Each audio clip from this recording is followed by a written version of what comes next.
제가 태어난 고향은 아주 깡촌입니다.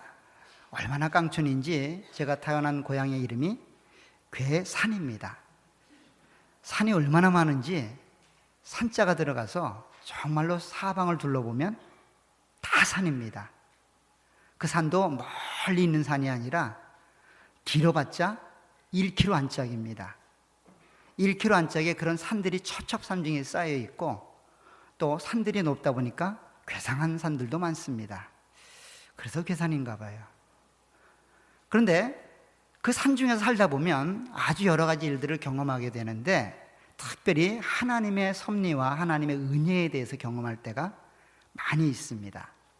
여러분들 혹시 천수답이란 말을 들어보셨습니까? 아마 젊으신 분들은 잘 모르실 수 있는데 하늘에서 비가 내려져야만 농사를 지을 수 있는 논입니다. 밭이 아니고. 그래서 산중턱에 밭이 있습니다. 근데 그 밭은 하늘에서 비가 내려져야만 논이 있습니다. 논 농사를 지을 수 있는 거예요. 모내기를 하고 벼가 자라는데 그게 평지에 있는 게 아니라 산 중턱에 있습니다. 여러분들 아시아나 동남아시아 나라들의 사진들을 보게 되면 그렇게 층층이 아주 아름답게 되어 있는 그런 논들을 보게 되죠. 대부분 천수답입니다. 천수답은 인간적인 생각으로 볼 때는 도저히 불가능한 그런 땅입니다. 어떻게 저기에서 모내기를 할 수 있을까? 어떻게 저기에서 쌀농사를 지을 수 있을까? 불가능한 땅이죠. 누가 봐도 저기다가 쌀농사를 짓는다 그러면 정신 나갔다고 할 법한 그런 곳에 농사가 진행되는 땅들을 천수답이라고 이야기를 합니다. 철저히 하늘을 의지하지 않고는 농사를 지을 수 없습니다. 아무리 인간이 머리를 써내고 아무리 인간이 노력을 해도 하늘이 닫히면 그의 농사는 끝입니다. 아무리 열심을 내고 아무리 최선을 다해도 하늘문이 닫히면 그의 농사는 끝입니다. 방법이 없습니다. 그래서 하늘을 바라보고 하늘의 은혜를 사모하는 마음으로 그렇게 열심히 농사를 짓는 땅이 천수답입니다. 그 천수답을 보게 되면 우리의 삶의 모습이 그렇다라는 생각을 해보게 됩니다. 하나님의 은혜 없이는 한시도 살아갈 수 없는 우리의 삶. 내가 아무리 노력하고 아무리 최선을 다해 살아가지만 그 삶의 결과가 내 의지와 내 노력에 상관없이 하나님께 달려있다고 하는 것, 그것을 깨닫는 게 인생인 것 같습니다. 그게 믿음 생활인 것 같습니다. 오늘 본문에도 그런 하나님의 은혜를 받아야만 우리의 삶이 열매를 맺을 수 있고 하나님의 뜻에 맞는 풍성한 삶을 살 수 있다고 하는 내용으로 소개되고 있습니다.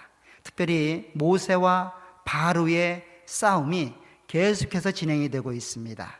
파리떼라고 하는 그 공격을 받아서 애굽 사람들이 고통 가운데 있을 때에 그 애굽 사람들의 왕이었던 바로와 그 파리떼 재앙을 내리셨던 하나님의 대표로서 모세가 서로 대화를 나누는 장면이 오늘 본문의 내용입니다. 이 내용을 통해서 하나님께서 우리 가운데 어떤 말씀을 하시는지 함께 은혜를 나누도록 하겠습니다. 이제 드디어 바로는 마음에 하나님에 대한 생각이 자리 잡기 시작을 합니다. 마음이 조금씩 열리기 시작합니다. 바위처럼 닫혀있던 그 마음, 하나님에 대해서 전혀 무지하고 하나님에 대해서 완강했던 그 마음이 조금씩 열리기 시작을 합니다. 벌써 네 번째죠. 네 번째 하나님에 대해서 그렇게 누구인지를 경험했으면 열리는 게 당연하죠. 그런데 이와 같이 열리는 그의 모습이 그냥 순수하게 열리는 것이 아니라 여전히 마음속에 의심과 자기 욕심으로 가득 찬 채 열리고 있습니다. 오늘 25절을 보게 되면 이렇게 시작을 합니다. 바로가 모세와 아론을 불러 이르되 너희는 가서 이 땅에서 너희 하나님께 제사를 드리라. 굉장한 변화죠. 세 번째 재앙 속에서는 하나님의 존재에 대해서 인정을 했고 네 번째 재앙에서는 이제 그 하나님께 제사를 드리라고 허락을 하는 모습입니다. 이쯤 되면 5번째는 일이 끝날 것 같아요. 그런데 바로의 마음이 열려서 모세와 아론에게 그래, 이제는 가서 너희 하나님께 제사를 드리라 라고 그렇게 허락을 하는 이 바로의 말에 모세가 시큰둥이 반응을 합니다. 더 나아가서는 거짓말 치지 말라고 이야기를 합니다. 오늘 26절을 보게 되면 이렇게 되어 있습니다. 모세가 이르되 그리함은 부당하니이다. 무슨 말입니까? 그거 옳지 않다는 겁니다. 이게 무슨 말이에요? 하나님을 인정하고 하나님께 가서 제사를 드리라는데 그거 옳지 않다는 겁니다. 옳지 않다는 거예요. 그렇게 할 수 없다는 겁니다. 이상하지 않습니까? 아니, 하나님께 가서 제사를 드리라고 했던 그 바로의 말은 그렇게 기다렸던 모세가 듣고 싶었던 그 말 아닌가요? 근데 모세는 그 말을 듣고 그 말은 부당하다고 이야기합니다. 제사 드리라 라고 말하는 그 말이 부당한 것이 아니라 이 땅에서 라는 말이 부당하다는 거예요. 오늘 25절을 보게 되면 그렇게 얘기합니다. 너희는 가서 이 땅에서 하나님께 제사를 드리라는 거예요. 하나님께 제사를 드리되 어디서 제사를 드리라는 거예요? 애굽 땅에서. 애굽 땅 떠나지 말고 거기서 이 재앙을 보내신 하나님께 제사를 드리라는 겁니다. 아마도 혹자들은 이야기할 겁니다. 아마도 이스라엘 백성들이 이 이야기를 들었다면 모세를 돌로 칠지도 모르겠습니다. 이게 무슨 소리 하는 거냐? 하나님을 섬기고 예배하는데 그렇게 보장해 주지 않느냐? 그러면 예배를 드려야지. 아니, 왜 그걸 싫다고 했느냐? 모세의 마음에는 그 땅에서 라고 하는 말이 걸린 겁니다. 사실 이러한 내용은 27절에 보면 이렇게 되어 있습니다. 우리가 사흘 길쯤 광야로 들어가서 우리 하나님 여호와께 제사를 드리되 우리에게 명령하시는 대로 하려 하나이다. 사흘 길쯤 길을 떠나서 그 광야로 나가 거기서 우리를 부르신 하나님께 제사를 드리겠답니다. 그게 하나님이 우리에게 명령하신 내용이라는 거예요. 우리 생각에는 여기서 예배를 드려도 좋을 것 같고 거기서 예배를 드려도 괜찮을 것 같은데 하나님의 뜻에 순종하려고 하니 여기서는 안 되고 거기서는 되겠다는 겁니다. 우리는 생각합니다. 예배가 중요하지 뭐 장소가 그렇게 중요한가? 예배 드리는 게 중요하지 뭐 하나님 말씀 지키는 게 뭐 그렇게 중요한가? 사실은 하나님 말씀 지키는 게 더 중요하답니다. 예배를 드리는 것보다, 물론 예배 드리는 거 중요합니다. 그러나 하나님의 말씀에 순종하지 않고 예배를 드리는 것은 하나님이 원치 않는 일이라는 거예요. 애굽 땅에서 예배 드리는 것은 하나님이 원하는 일이 아니라는 겁니다. 하나님이 원하는 것은 사흘 길쯤 광야로 나가서 거기서 하나님께 예배 드리는 겁니다. 사실 이 말은 모세를 보낼 때부터 하나님께서 하신 말씀이었고 끊임없이 첫 번째, 두 번째, 세 번째 재앙 가운데서 반복하여 나온 이야기입니다. 우리를 보내라는 겁니다. 여기가 아니라 우리를 보내라는 겁니다. 보내면 거기서 하나님께 예배를 드리겠다는 거예요. 사실 하나님께서 이스라엘 백성들을 애굽 땅에서 인도해 내오는 목적은 하나입니다. 그것은 이스라엘 백성들에게 자유를 주는 것이고 그 자유를 주신 하나님의 목적도 하나입니다. 하나님을 섬기게 하기 위함입니다. 이스라엘 백성들에게 종으로부터 자유를 허락하는 목적은 그 자유를 얻어서 자기 마음대로 살려고 하는 이야기가 아니고 하나님을 섬기도록 하기 위한 거예요. 하나님을 섬기지 않는 자유는 자유가 아닙니다. 죄악입니다. 하나님께서 우리에게 자유를 주셨다면 그 자유는 뭘 위해 주신 겁니까? 하나님을 섬기도록 주셨다는 거예요. 하나님을 섬기지 않고 우리 마음대로 사용하는 자유는 더 이상 자유가 아니라는 겁니다. 방종이고 죄악이라는 거예요. 그래서 광야길로 나가는 겁니다. 여기서가 아니라 이 종의 땅이 아니라 자유를 선포하는 그 땅, 그 자유로운 그곳에 가서 하나님을 섬기라는 거예요. 그게 출애굽의 목적입니다. 좀 더 극명하게 여러분들의 삶에 적용하면 여러분들이 구원받은 이유는 뭘까요? 목적은 뭘까요? 하나님을 섬기기 위함입니다. 그게 없는 구원은 구원일까요? 나 혼자 천국 가면 되지. 그런 천국은 없습니다.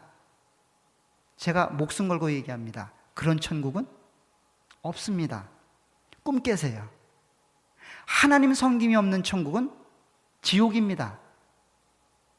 하나님이 없는 그곳은 지옥입니다. 하나님 계신 그곳이 천국입니다. 착각하지 마세요. 우리가 구원받은 이유와 목적은 하나님을 섬기기 위함이에요. 내가 구원받아 천국 가는 건 하나님을 섬기려고 하기 때문에 천국 가는 거예요. 그걸 착각하시면 안 돼요. 그게 믿음입니다. 지금 하나님께서는 그렇게 모세에게 이야기했고 그렇게 이스라엘 백성들에게 이야기하는 거예요. 그런데 세상은 바로는 어떻습니까? 반쯤은 틀지요. 하나님 섬기라는 겁니다. 그렇지만 여기서 섬기라는 거예요. 하나님 섬기는 건 내가 오케이 허락하겠으나 나를 끝까지 버리지는 말라는 겁니다. 나를 끝까지 잡아달라는 거예요. 세상에서 하나님 섬기되 세상 버리지 말라는 겁니다. 그게 세상의 유혹입니다. 사단의 유혹이에요. 세상과 사단은 끊임없이 바로가 이스라엘 백성들을 잡는 것처럼 여러분들을 잡을 겁니다. 어떻게 잡을까요? 하나님을 섬기되 나를 놓지 말고 섬기라고 얘기합니다. 하나님을 섬기되 세상에서 섬기라고 이야기합니다. 세상을 떠나지 말라고 계속 유혹하는 거예요. 때로는 강압적으로, 때로는 우리의 마음을 회유해서 그렇게 유혹하는 겁니다. 그래서 지금 사도 바울이 모세가 얘기하는 겁니다. 그거는 부당하다는 거예요. 그건 속임 쓰고 사기라는 겁니다. 그런 일은 있을 수 없다는 거예요. 계속해서 이야기합니다. 하나님이 우리에게 명하시기를 우리가 사흘 길을 떠나서 그곳에서 하나님을 섬기겠다는 겁니다. 그 사흘 길은 어딜까요? 바로 하나님이 계신 신의 산입니다. 사실 이러한 얘기는 모세를 보낼 때 하나님께서 모세를 보내면서 하신 약속과 동일한 내용입니다. 우리 출애굽기 3장을 가보시면 이 사흘길이라는 표현을 그대로 써서 하나님이 나타나신 곳을 설명합니다. 출애굽기 3장 18절에 가면 이렇게 되어 있습니다. 3장 18절에 보면 그들이 내 말을 들으리니 너는 그들의 장로들과 함께 애굽 왕에게 이르기를 히브리 사람의 하나님 여호와께서 우리에게 임하셨은즉 우리가 우리 하나님 여호와께 제사를 드리려 하오니 사흘길쯤 광야로 가도록 허락하소서 하라. 하나님이 나타나 우리를 보내셨고 우리를 보낸 그 하나님께 우리가 가서 제사를 드리는데 그 길이 사흘길쯤 된다는 거예요. 근데 이러한 이야기는 이미 12절에 그 앞절에 있는 3장 12절에 보세요. 하나님이 모세에게 이렇게 말합니다. 하나님이 이르시되 내가 반드시 너와 함께 있으리라. 내가 그 백성을 애굽에서 인도해 낸 후에 너희가 이 산에서 하나님을 섬기리니 이것이 내가 너를 보낸 증거다라고 이야기합니다. 즉 모세에게 나타났던 그 산, 호렙산, 시내산, 거기서 하나님을 섬겨야 된다는 거예요. 거기에 하나님이 계시기 때문입니다. 하나님이 계신 그곳에 가서 하나님을 섬기는 것이 하나님이 원하는 모습이라는 거예요. 이 땅에서 그냥 바로와 함께 살면서 바로의 종으로서 하나님을 섬기는 건 있을 수 없다는 거예요. 그런 바로의 사탕발림 노래에 속지 말라는 거예요. 속지 말라는 겁니다. 그런데 잘 보세요. 그 사흘길 되는 그 하나님이 계신 그곳을 성경은 뭐라고 표현합니까? 광야라고 표현합니다. 거기가 광야라는 거예요. 광야는 어떤 곳인가요? 사람이 살 수 없는 곳이에요. 생명이 없는 곳이 광야입니다. 그렇잖아요. 사막이 어떤 곳이에요? 사막에 사람이 살고 있고 농사 짓고 있으면 거기가 사막입니까? 아니죠. 사막은 어떤 곳이에요? 사람이 살 수 없는 곳이잖아요. 사람이 살고 있으면 거기 사막이라고 그래요, 안 그래요? 안 그러죠? 광야는 어떤 곳이에요? 사람이 안 사는 곳이에요. 왜 안 살까요? 살 수 없는 환경입니다. 생명이 살아남기 쉽지 않은 환경이에요. 거기로 나가라는 겁니다. 지금 이스라엘 백성들에게 거기로 나가겠다는 거예요. 거기엔 누가 계신데요? 하나님이 계시다는 겁니다. 너무 아이러니하지 않습니까? 아니, 애국 같은데 하나님이 계시면 얼마나 좋을까요? 그렇잖아요. 왜 광야에 계시는 거예요? 도대체. 광야가 아니라 애굽에 있었으면 얼마나 좋겠어요. 박수치고 환영하고 너도 나도 할 것 없이 그 애굽에서 하나님을 섬길 텐데 하나님이 어디 계시다는 겁니까? 광야에 있답니다. 광야에. 그럼 여러분들 어디를 선택하실래요? 어디를 선택하고 싶으세요? 마음에 있는 얘기를 한번 해보세요. 어디를 선택하고 싶으세요?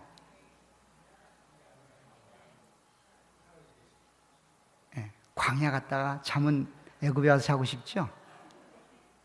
그거를 바로가 압니다. 바로가 우리 마음을 알아요. 그래서 모세가 이건 부당하다라고 얘기하니까 바로가 마음을 바꿔서 이렇게 얘기를 합니다.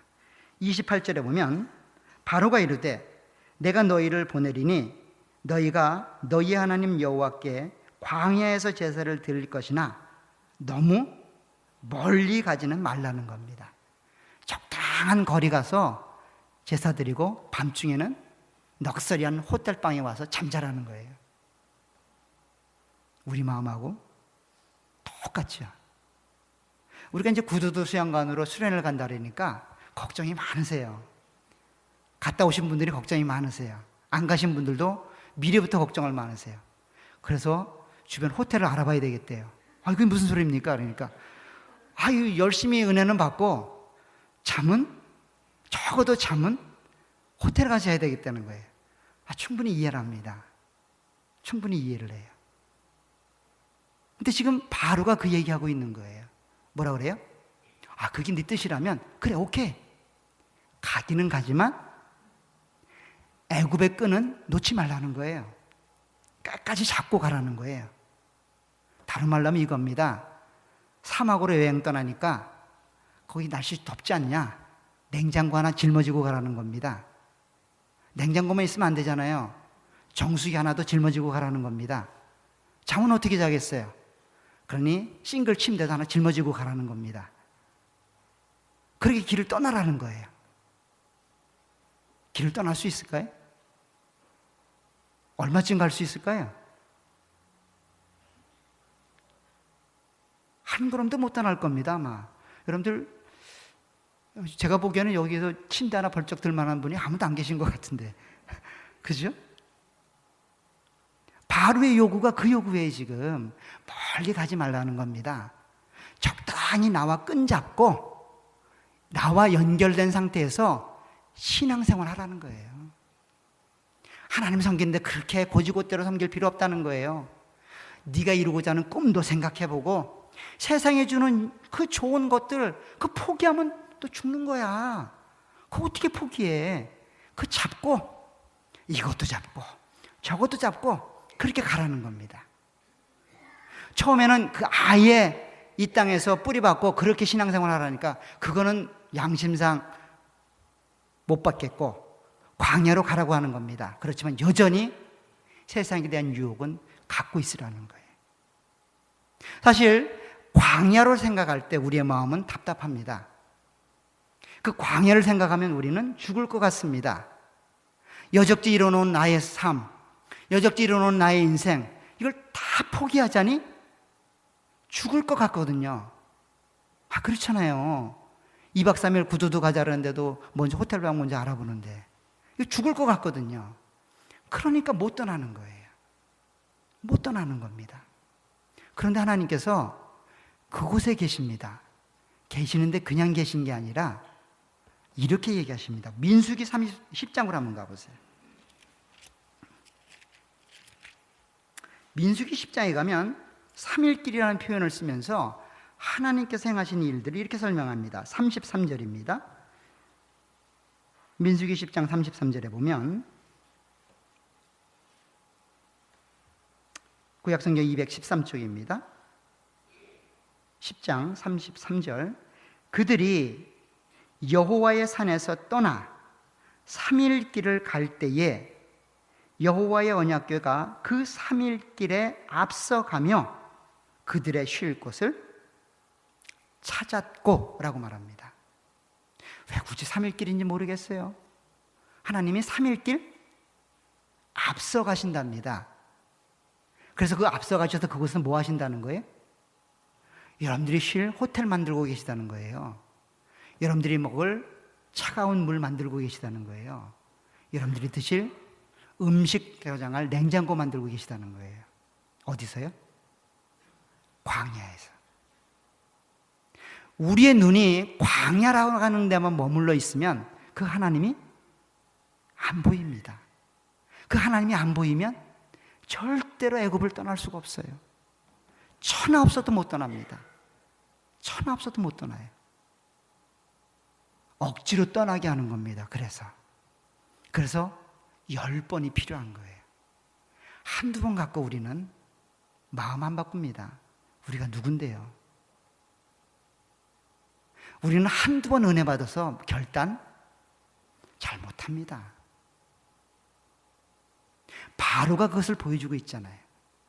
바로가 그렇게 첫 번째, 두 번째, 세 번째 재앙에서 네 번째까지 와가지고 마음은 열지만 여전히 뭐라는 거예요? 내가 너희를 놓지 못하겠다는 겁니다. 꽉 잡겠다는 거예요. 무슨 일이 있어도 잡겠다는 거예요. 이 마음을 하나님도 아십니다. 그래서 모세를 통해 이렇게 말합니다. 오늘 본문을 다시 돌아가면 그렇게 멀리 가지 말라고 그렇게 회유하고 유혹하는 바로의 말에 모세가 이렇게 대답합니다. 모세가 이르되 내가 왕을 떠나서 여호와께 간구하리니 내일이면 8일 바로와 바로의 신하와 바로의 백성을 떠나려니와 바로는 이 백성을 보내어 여호와께 제사를 드리는 일에 다시 거짓을 행하지 마소서. 지금 몇 번째라는 거예요? 수없이 거짓말을 했다는 겁니다. 하나님 볼 때는 뭐예요? 야, 너 그런 구라 그만 치라는 거예요. 내가 한두 번 속냐는 거예요. 우리 선배들이 그랬고요. 우리가 그랬습니다. 힘들고 어려울 때는 뭐래요? 눈물 콧물 쏟으면서 하나님께 은혜를 달라고 얘기합니다. 문제 해결되면 내가 언제 그랬냐는 듯이 하나님 잊어버립니다. 여전히 애굽에 있죠. 여전히 애굽에 있습니다. 그러면서 더 빵 안 준다고, 물 안 준다고. 그 하나님 어디 계신데요? 광야에 있는데. 광야에 있는데. 거짓말하지 말라는 거예요. 정말 바로는 그랬을 겁니다. 이번 기회는 내가 더 거짓말하지 않는다. 이 파리 때만 없어진다면, 근데 무슨 일이 있어도 너희 보낸다. 무슨 일이 있어도 보낸다. 라고 다짐했죠. 근데 파리 때가 없어지니까 어떻게 됩니까? 본색을 드러내죠. 31절에 보세요. 여호와께서 모세의 말대로 하시니 그 파리 때가 바로와 그 신하와 그 백성에게서 떠나니 하나도 남지 아니하였더라. 그러나 바로가 이때에도 그의 마음을 완강하게 하여 그 백성을 보내지 아니하였더라. 이게 바로의 모습이에요. 이게 세상이 여러분들을 잡고 있는 모습입니다. 세상은 여러분들을 그렇게 잡고 있습니다. 때로는 강압적으로, 때로는 어쩔 수 없는 환경으로, 때로는 여러분들의 좋아하는 내용들로 그렇게 여러분들을 잡고 계실 겁니다. 언제까지요? 여러분들이 죽을 때까지. 바로는 이스라엘 백성들이 애굽에서 태어나 애굽에서 죽기를 원합니다. 하나님은 그 애굽에서 태어난 하나님의 백성들을 끌어내기를 원합니다. 자유를 주길 원합니다. 그래서 하나님을 섬기도록 만드는 거예요. 이것이 신앙의 원리고 이것이 하나님 백성이 살아갈 삶의 원리입니다. 우리는 아브라함을 부르신 사건 속에서 그가 어떻게 시작하는지를 분명히 압니다. 하나님이 아브라함을 불러 뭐라고 이야기합니까? 먼저 뭘 요구합니까? 떠나라는 거예요. 어디로요? 내가 의지할 것이 아무것도 없는 그곳으로. 다시 말하면 광야로 떠나라는 겁니다. 그곳에 가면 내가 먹여 살리겠다는 거예요.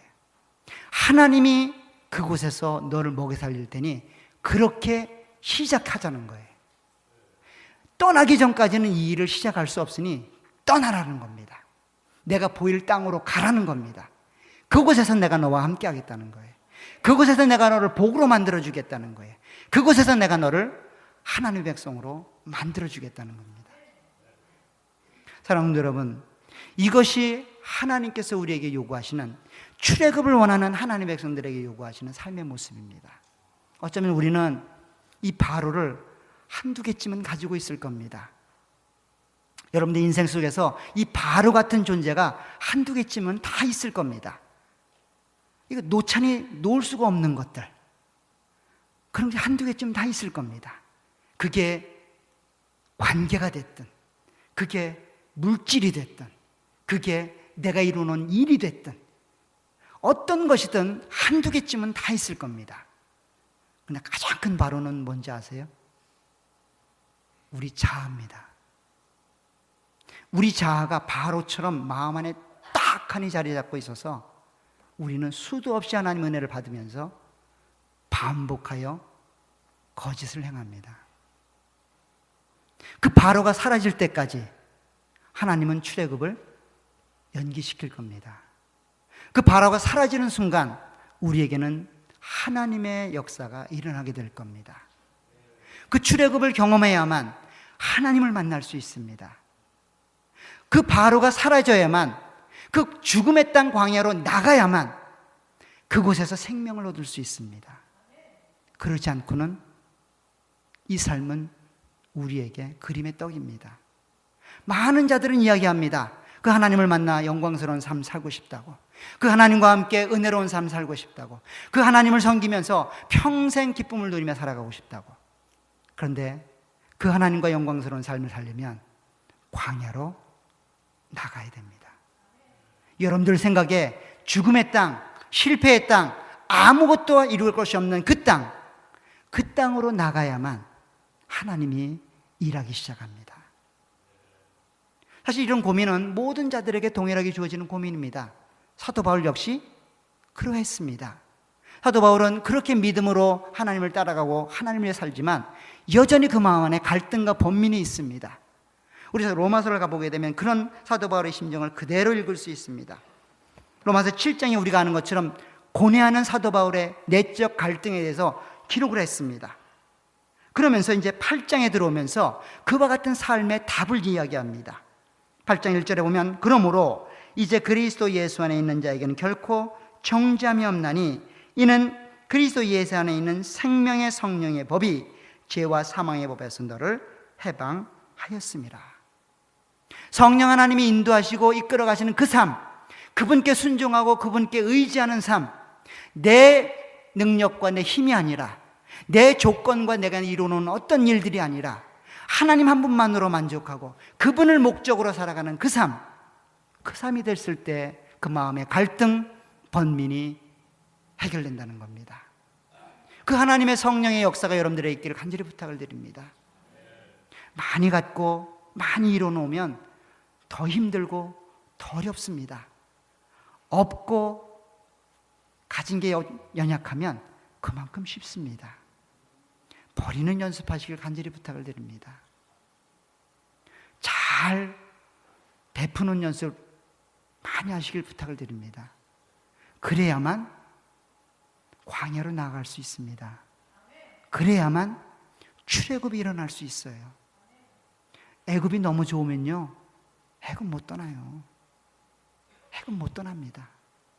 특정한 사람들만 그런 게 아니에요. 저도 못 떠나겠더라고요, 보니까.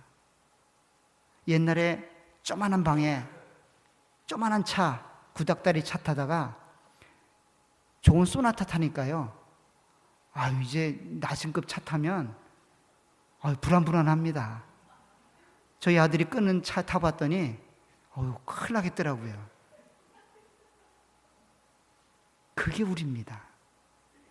우리는 그렇게 익숙해져요, 세상에. 끊임없이 자기와 싸우지 않고 끊임없이 자기를 부인하지 않으면 절대로 광야 못 나갑니다. 못 나가면 하나님이 거기서 살라고 항복하실까요? 우리를 끌고 나가십니다. 끌고 나가면 그때부터 인생 힘들어집니다. 하나님은 반드시 여러분들을 출애굽시킬 겁니다. 하나님의 자녀로 만드실 겁니다. 하나님 한 분만을 의지하도록 하나님이 역사하실 겁니다. 기쁨으로 그 일에 동참하실 간절히 부탁을 드립니다. 바로처럼 2번, 3번 반복하여 하나님을 거부하지 마시고 하나님께 돌아오시길 간절히 부탁을 드립니다. 우리 생각에는 죽음의 땅처럼 보이는 그곳에 하나님 미리 가셔서 우리가 쉴 곳, 우리가 마실 것, 우리가 입을 것 다 준비해 놓고 기다리십니다. 믿음으로 그 하나님을 따라가시고 믿음으로 그 하나님을 의지하시기를 간절히 부탁을 드립니다. 기도하도록 하겠습니다. 하나님 아버지, 주의 은혜와 은총을 감사합니다. 우리 안에 하나님의 은혜가 있기를 소원합니다. 하루라도 하나님의 은혜가 없으면 이 세상 속에 그렇게 매몰되어 살아갈 수밖에 없습니다. 우리가 그렇게 연약하고 부족하오니 성령 하나님이 도우시고 은혜를 베푸시어서 하나님 그렇게 주님만을 의지하고 주님만을 따라갈 수 있도록 도와주옵소서. 특별히 바라고 하는 것은 그렇게 주님을 의지하고 주님만을 바라고 소망하는데 우리의 삶이 너무도 힘들고 어려울 때가 있음을 고백합니다. 하나님, 우리의 삶의 힘겨운 부분들을 해결하여 주시길 소원합니다. 그래서 하나님을 섬기고 하나님을 따라가는 길들이 지치고 낭만된 모습이 아니라 소망과 기쁨으로 그렇게 주님을 따라 흔들리지 않도록 우리의 믿음을 굳게 해 주옵소서. 예수님의 이름으로 기도하옵나이다. 아멘.